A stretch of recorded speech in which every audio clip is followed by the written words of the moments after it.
গাড়ি বোমায় রুশ জেনারেল নিহতের পরদিন একই এলাকায় বোমা বিস্ফোরণে নিহত রাশিয়ার 2 পুলিশ কর্মকর্তা, এক বেসামরিক নাগরিক এবং সন্দেহভাজন। হামলার জন্য ইউক্রেনের গুপ্তচরদের দায়ী করছে রাশিয়া। প্রায় 4 বছরের যুদ্ধে ধারাবাহিকভাবে রুশ সেনাবাহিনীর হাই প্রোফাইল কর্মকর্তা আর সমর্থকদের ওপর গুপ্ত হত্যা চালানোর দায় বিভিন্ন সময় স্বীকার করেছে ইউক্রেনও। এমন পরিস্থিতির মধ্যেই যুদ্ধকালীন পরপর দুদিন রাশিয়ার অন্যতম বড় ও সমন্বিত হামলার শিকার ইউক্রেন।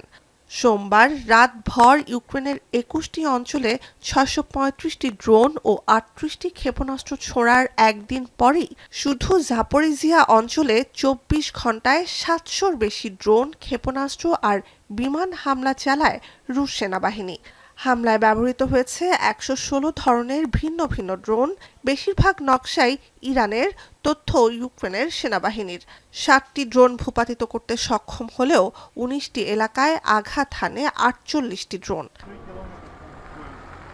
হামলায় হতাহত তেমন না হলেও বড়দিনের আগে এবং তীব্র তুষারপাতের মধ্যেই বিদ্যুৎ সংযোগ বিচ্ছিন্ন হয়ে বড় ধরনের ব্ল্যাকআউটের কবলে প্রায় পুরো ইউক্রেন।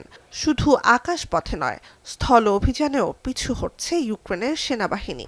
তীব্র সংঘাতের পর পূর্বের দোনেৎস্ক অঞ্চলের আরও একটি শহরের দখল ছেড়ে দিতে বাধ্য হয় রুশ সেনাদের হাতে। যদিও যুদ্ধে রাশিয়ার অগ্রগতি মানতে নারাজ ইউক্রেনের প্রেসিডেন্ট।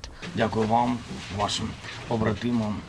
Вітаю з вашим днем і дуже вдячний, що маю таку нагоду особисто подякувати вам за захист Куп'янського напрямку. বড়দিনের আগেও ইউক্রেনে অস্ত্রবিরতির বিষয়ে রাশিয়ার সম্মতি না দেয়ায় আক্ষেপ জানান ক্যাথলিকদের সর্বোচ্চ ধর্মগুরু পোপ লিও।